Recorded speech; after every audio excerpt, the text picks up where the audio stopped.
"We invited you out of pity," my son said, and for a moment, the entire room seemed to go quiet in a way that had nothing to do with sound and everything to do with truth settling into places it had been hiding for far too long. I remember lowering my eyes not because I agreed with him, and not because I was ashamed, but because I suddenly understood something I had refused to see for years. The restaurant was one of those polished places Daniel liked, all glass walls and soft lighting, the kind where every fork was perfectly aligned and every smile felt rehearsed. We were there to celebrate my granddaughter's engagement, a night that was supposed to be filled with laughter, with warmth, with that familiar comfort I used to associate with family. I had even taken extra time getting ready, pressing my navy dress, brushing my silver hair until it fell just right, telling myself that tonight mattered. I arrived 10 minutes early, as I always did, and waited by the hostess stand while younger couples checked in, their voices light, their hands intertwined, their lives still simple in ways mine no longer was. When Daniel and Melissa walked in, they barely looked at me before greeting the host, and I told myself not to read into it. I had become very good at telling myself that over the years. At the table, conversation flowed around me like I was a piece of furniture, present, but not necessary. Melissa spoke about wedding venues, Daniel chimed in with budget figures, and my granddaughter laughed at something on her phone. I smiled when appropriate, nodded when expected, and kept my hands folded neatly in my lap so no one would notice how still they were. Then came the moment. It wasn't dramatic. It wasn't loud. It was just a simple comment, tossed into the air as casually as if you were asking someone to pass the salt. I had asked, gently, if we might plan a small dinner at my house before the wedding, something intimate, something that felt like home. Daniel leaned back in his chair, glanced at Melissa, and then said it. "We invited you out of pity." No hesitation. No softening. Just truth, stripped bare. I could feel Melissa watching me, waiting for a reaction, maybe expecting tears or an apology for daring to suggest I still belonged. But I gave them neither. I lowered my eyes, adjusted my napkin, and took a slow breath. Around us, glasses clinked, servers moved gracefully between tables, and life continued as if nothing had happened. But something had. In that quiet, controlled moment, I realized that this wasn't new. It wasn't a slip of the tongue or a bad night. It was simply the first time they had said it out loud. And somehow, that made everything clearer than it had ever been before. I left before dessert was served, not because I felt unwelcome, but because I finally understood that staying longer would not change anything that had already been decided long before I walked through that restaurant door. The night air was cooler than I expected, carrying that faint hint of early fall, and I stood for a moment in the parking lot just to breathe, just to feel something real after hours of pretending everything was fine. My car sat exactly where I had parked it, a little older than most of the vehicles around it, a little worn, but still reliable, still mine. I slid into the driver's seat, closed the door gently, and let my hands rest on the steering wheel without turning the engine on. For years, I had told myself that families go through phases, that distance happens, that misunderstandings can be fixed with patience and love. I had repeated those thoughts like quiet prayers every time Daniel forgot to call, every time Melissa spoke over me, every time I was seated just a little further from the center of the table. But tonight was different. Tonight, there was no misunderstanding left to soften, no polite excuse I could wrap around their behavior. The words had been simple, almost casual, but they carried the weight of something practiced, something familiar to them. I started the engine and pulled out slowly, careful, steady, the way I had always driven, the way Daniel used to tease me about when he was younger. He used to say I drove like I had all the time in the world. Back then, I thought that meant I was doing something right. The road home stretched ahead, quiet and mostly empty, the streetlights passing one by one like markers of time I could not get back. I did not turn on the radio. I did not call anyone. I just drove.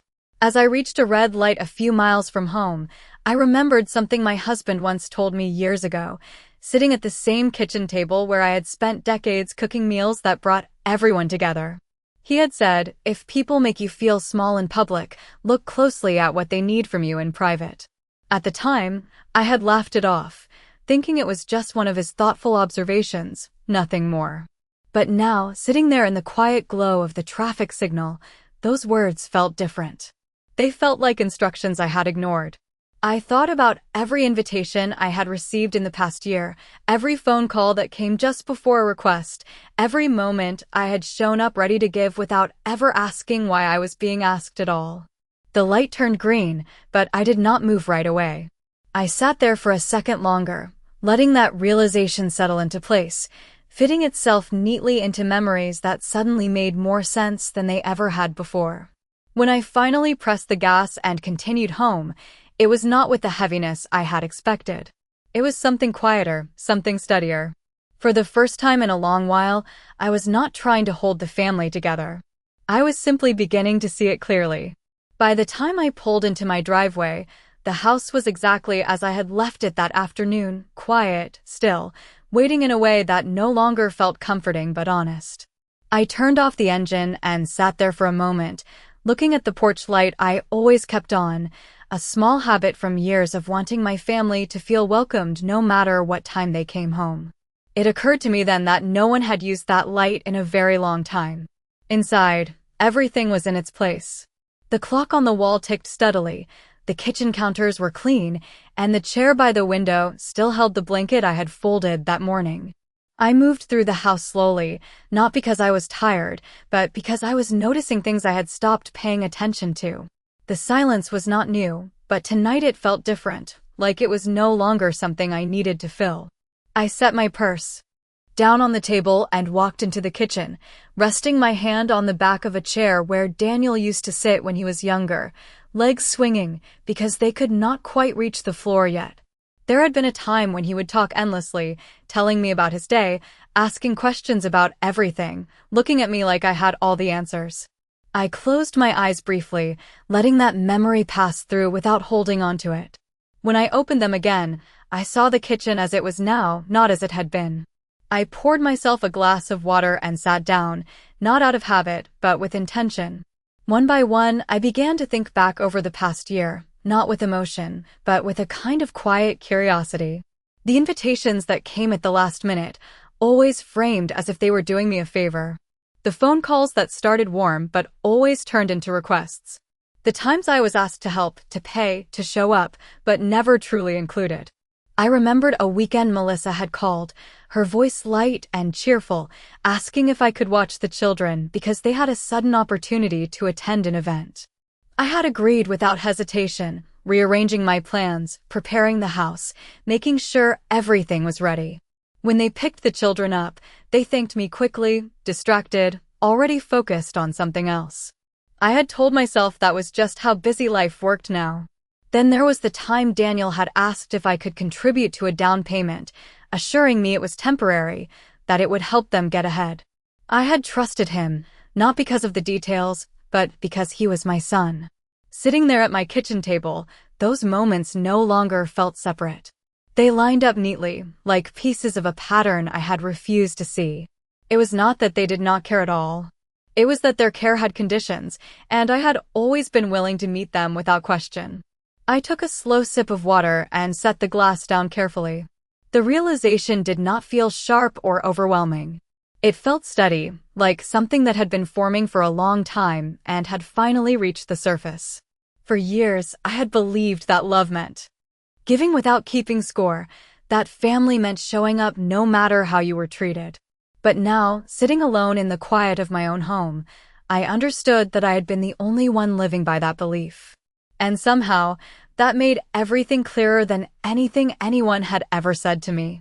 The next morning arrived without ceremony, the way most mornings do when there is no one else in the house to mark the passing of time. I woke before the alarm, as I often did, and lay still for a few seconds, listening to the quiet settle around me. The light coming through the curtains was soft, pale, almost indifferent. I got up, made my bed the same way I had for years, and walked into the kitchen where everything remained exactly as it had been the night before. I filled the coffee maker, measured the grounds carefully, and waited as it brewed, the familiar sound filling the space in a way that used to feel comforting. Now it simply felt honest. I carried my mug to the table and sat down, not reaching for my phone, not checking for messages, because I already knew there would be none that mattered. Instead, I let my thoughts return to the pattern that had revealed itself so clearly the night before. It was not just the requests or the invitations, or even the tone of voice. It was the way everything had been framed, always subtle, always polite on the surface, but with an undercurrent that placed me slightly outside, slightly below, slightly unnecessary unless I was useful. I remembered the first time I noticed it, though at the time I dismissed it as nothing. It was a Sunday afternoon, a few months after Daniel and Melissa moved into their new house. They had invited me over, and I arrived with a casserole, the kind Daniel used to love when he was younger. Melissa greeted me at the door with a smile that did not quite reach her eyes, and before I had even stepped fully inside, she said, "We have everything under control, but you can just set that down anywhere." It was a small thing, barely noticeable, but it lingered. Over time, those small things multiplied. Conversations that shifted when I entered the room. Decisions made and announced rather than discussed. Plans that included me only after. Everything else had been arranged. And always, there was that careful balance of kindness and distance, enough warmth to keep me from questioning it too deeply, but never enough to make me feel truly included. I had told myself that this was simply how families evolved, that roles changed, that I needed to step back and let them build their own life. And in many ways, that was true. But what I had not allowed myself to see was the difference between stepping back and being quietly pushed aside. I took a slow sip of coffee and looked around the kitchen again, this time with a kind of clarity that felt both new and overdue. For years, I had adjusted myself to fit into the spaces they left for me, making myself smaller, more agreeable, more convenient. I had believed that if I was patient enough, kind enough, generous enough, everything would remain intact. But now I understood that I had not been preserving the family. I had been preserving an illusion of it. And the cost of that illusion had been my own place within it. It was late in the afternoon when the first call came, the kind that used to make me stop whatever I was doing without a second thought. I was in the living room, sorting through a stack of old papers I had not touched in years, when my phone lit up with Daniel's name. For a moment, I simply looked at it, noticing how familiar that reflex still was, the instinct to answer immediately, to be available, to be ready. The phone rang 3 times before I reached for it, not out of hesitation, but out of awareness. I answered calmly, my voice steady, as if nothing had changed. Daniel did not ask how I was. He did not mention the night before. He moved straight into the reason for his call, explaining that something had come up with a payment, that they were a little short this month, that it would only be temporary. His tone was practiced, smooth, the same tone he had used many times before when presenting something he expected me to agree to. I listened without interrupting, hearing not just the words, but the pattern beneath them. When he finished, there was a brief pause, the kind that used to signal my automatic agreement. This time I let the silence sit a little longer. Then I said no. Not sharply, not defensively, just simply and clearly. There was a shift on the other end of the line, subtle but unmistakable. Daniel asked if everything was all right, his voice carrying a note of confusion, as if my response did not fit into the version of me he had grown used to. I told him everything was fine, that I just would not be able to help this time. He tried again, adjusting his approach, reminding me of past times, of how I had always been there, how much this would mean. I listened, and for the first time, I did not feel pulled by those words. I understood them for what they were, not cruel, not even intentionally harmful, but shaped by an expectation that had been reinforced over years. I repeated my answer, still calm, still polite. Another pause followed, longer this time, heavier. He said he understood, though his tone suggested he did not. When the call ended, I placed the phone back on the table and sat there for a moment, noticing how quiet the house felt again. But it was a different kind of quiet than before. It was not empty. It was clear. A few minutes later, another message came through, this time from Melissa, her words carefully chosen, expressing concern, asking if something had happened, suggesting that maybe I was overwhelmed and that they were only trying to include me. I read the message once, then set the phone down without responding. I did not feel the need to explain myself. I did not feel the need to correct their understanding. For the first time, I was not trying to manage how they saw me. I was simply allowing my actions to stand on their own. As the evening light shifted across the room, I realized that something small but significant had changed. It was not in them, not yet. It was in me. And that change, quiet as it was, felt more solid than anything I had held on to before. The shift did not go unnoticed for long. By the next morning, the tone had changed, not dramatically, not openly, but in the small, careful ways that reveal more than direct confrontation ever could. Another call came, this time earlier than usual, just after I had finished my breakfast and was rinsing my coffee cup in the sink. I let it ring once, twice, before answering, not to create distance, but to remind myself that I was no longer responding out of habit. It was Melissa. Her voice carried that same polished warmth she used when speaking to people outside the family, measured, pleasant, almost too smooth. She asked how I was doing, whether I had slept well, whether everything was all right.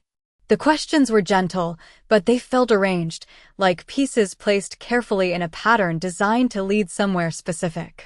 I answered simply, keeping my voice calm, offering nothing more than what was asked. There was a brief pause, and then she shifted, just slightly, mentioning that Daniel had been worried, that he felt something was off, that perhaps I had taken something the wrong way the night before. I listened, hearing not just her words, but the intention behind them. It was not concern in the way I used to understand it. It was management. It was an attempt to restore the balance they were comfortable with, the version of me that made things easier for them. I dried my hands slowly and leaned against the counter, letting her finish. When she was done, I told her there was nothing to misunderstand, that everything was exactly as it appeared. My tone did not change. I did not raise my voice. I did not explain further. Another pause followed, longer this time, filled with something unspoken. She tried again, softer now, suggesting that families sometimes say things they do not mean, that stress can make people sound harsher than intended. I let her words settle without interrupting, then I repeated what I had already said, not adding, not correcting, just allowing the simplicity of it to stand. The conversation ended shortly after, polite, controlled, unresolved. When I set the phone down, I noticed how steady my hands were, how quiet my thoughts felt. There was no rush to fix anything, no urge to smooth things over, no need to return to what had been. Later that afternoon, I received a message from my granddaughter, brief and uncertain, asking if I was upset, if everything was okay. I read it carefully, recognizing the difference in her tone, the absence of calculation, the presence of something more genuine. I replied with a simple reassurance, not because I wanted to protect anyone's image, but because I understood that not everyone in the family was part of the same pattern. As the day moved forward, I continued with my routine, but there was a new awareness beneath each action, a quiet recognition that the dynamic had shifted. They were adjusting, trying to understand what had changed, trying to bring things back into alignment with what they expected. But I was no longer adjusting in return. And that difference, though subtle, had already begun to change the way everything moved around me. 2 days passed without another request, and that alone told me more than any conversation could have. The silence was not accidental. It was measured, watchful, as if they were waiting to see whether this version of me would hold or quietly disappear the way it always had before. I continued my days as usual, but with a clarity that made even the smallest choices feel deliberate. I went to the grocery store and bought only what I needed, not the extra items I used to keep on hand for unexpected visits that rarely came unless something was required.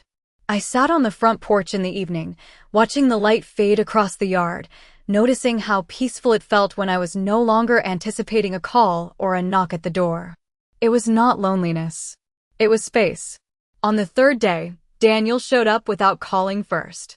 That, too, was familiar. He knocked once and then let himself in, the way he had done since he was a teenager, as if this house still functioned entirely on his terms. I was in the kitchen, drying a plate, when I heard the door open. I did not rush to greet him. I finished what I was doing, set the plate in its place, and then turned. He stood there for a moment, looking at me with an expression I had not seen before, something between confusion and expectation. He asked how I was, the question coming out slower than usual, as if he was testing the tone of the room. I told him I was well and asked if he would like some coffee. He declined, glancing around as though searching for something that was no longer there. The conversation began politely, but it did not take long before he circled back to what had brought him. He spoke about responsibilities, about how families support each other, about how things had always worked between us. His words were careful, almost rehearsed, but there was an edge beneath them now, a frustration he was trying to keep contained. I listened, standing across from him, my hands resting lightly on the counter, not defensive, not inviting, simply present. When he finished, I did not argue. I did not list everything I had done or everything I had given. I simply told him that I understood what he was saying, but that I would not be continuing in the same way. There was a long pause after that, heavier than any silence we had shared before. He looked at me as if waiting for more, for an explanation, for something he could respond to. But there was nothing else. What I had said was complete. The frustration surfaced then, not loudly, not dramatically, but in the tightening of his jaw, the way his shoulders shifted. He asked if this was about the other night, if I was going to hold on to something that had been said in the moment. I met his gaze steadily and told him that this was not about one moment. It was about many. He did not know what to do with that answer. I could see it in the way he looked away, the way he adjusted his stance, as if trying to find solid ground where there was none. After a few more attempts to steer the conversation back to what he wanted, he realized it was not going to move in that direction. When he finally left, the house returned to its quiet, but it was not the same quiet as before. It was stronger now, grounded in something that no longer depended on whether anyone chose to walk through that door. The invitation came 3 days later, not as an apology, not as an acknowledgement, but as something carefully constructed to look normal. It was a message from Melissa, written in that same measured tone, explaining that there would be a small family gathering that weekend. Nothing formal, just a dinner to keep everyone connected. The words were simple, but I could see the intention behind them, the quiet attempt to restore what had shifted without ever naming it. I read the message once, then set my phone down on the table and let the room remain silent around me. In the past, I would have responded quickly, confirming my attendance, asking what I could bring, making sure I fit neatly into whatever space had been prepared for me. This time I waited. Not to create tension, not to make a point, but because I no longer felt the urgency to secure my place in something that had already shown me where I stood. When I finally replied, it was brief, polite, and without any offer to contribute. I would attend. Nothing more. The day of the gathering arrived without the usual sense of preparation. I chose a simple outfit, one that was comfortable rather than carefully selected, and left the house without bringing anything in my hands. The drive was familiar, the route one I had taken countless times, but it felt different now, as if I was seeing it from a distance rather than as part of it. When I arrived, the house was already filled with voices, laughter drifting through the open windows, the kind of sound that once would have drawn me in with warmth. I stepped inside and was greeted with smiles that felt slightly brighter than usual, slightly more deliberate. Daniel approached first, his expression controlled, his tone carefully neutral as he asked how I had been. I answered simply, matching his tone without effort. Melissa followed, her warmth precise, her attention focused just enough to appear attentive without inviting anything deeper. The evening unfolded in a way that might have appeared normal to anyone looking from the outside. Conversations moved, glasses were filled, and stories were told. But beneath it all, there was a subtle tension, a quiet awareness that something had changed and no one quite knew how to address it. I took a seat at the table when it was time to eat, noticing without surprise that my place was set slightly off from the center, as it had been many times before. It no longer stung. It simply confirmed what I already understood. As the meal progressed, I listened more than I spoke, observing the rhythm of the room, the way certain topics were avoided, the way glances were exchanged when I remained quiet. At one point, Daniel made a light comment about how good it was to have everyone together, his words carrying an edge of expectation, as if waiting for agreement. For reinforcement. I met his gaze briefly and nodded, nothing more. I did not fill the space he left open. I did not return to the role they had grown comfortable with. And in that absence, something became clear not just to me, but to them as well. The balance had shifted, and it was not shifting back. When the evening came to an end, there was no confrontation, no raised voices, no dramatic moment that marked a clear divide. Instead, it unfolded in the same quiet way everything else had shifted, through absence rather than action. I stood from the table when the plates were cleared, thanked Melissa for the dinner, and placed my napkin neatly beside my plate. The conversation continued around me, but it no longer pulled at me the way it once had. I walked toward the front door at my own pace, not waiting to be stopped, not looking back to see who might notice. Daniel followed a few steps behind, his footsteps slower than usual, as if he was unsure whether to catch up or let the distance remain. When I reached the door, I turned to him, meeting his eyes with a calm that did not ask for understanding and did not offer explanation. He hesitated for a moment, then asked if everything was all right, the same question he had asked before, but this time it sounded different, less certain, less controlled. I told him I was doing well, and that was the truth. There was nothing more to add. He nodded, though it was clear he did not know what to do with that answer. For years, he had relied on my willingness to fill in the silence, to reassure, to smooth over anything that felt uncomfortable. Now, the silence remained, and it belonged to him as much as it did to me. I stepped outside, the cool air settling around me, and walked to my car without rushing. Behind me, the door closed, not abruptly, but firmly, marking the end of the evening in a way that felt final without needing to be declared. As I drove home, the road felt familiar, but I no longer carried the weight I used to bring back with me after these gatherings. There was no replaying of conversations, no searching for where I might have said something wrong, no quiet resolve to try harder next time. That pattern had ended without announcement. When I pulled into my driveway, the porch light was still on, casting the same soft glow it always had, but tonight it felt different. It was not waiting for anyone else. It was simply there. Inside, the house welcomed me in its own steady way, unchanged, grounded enough. I moved through the rooms without hesitation, turning on a lamp, setting my keys down, noticing how everything felt exactly as it should. For the first time in a long time, I was not returning from somewhere that had taken something from me.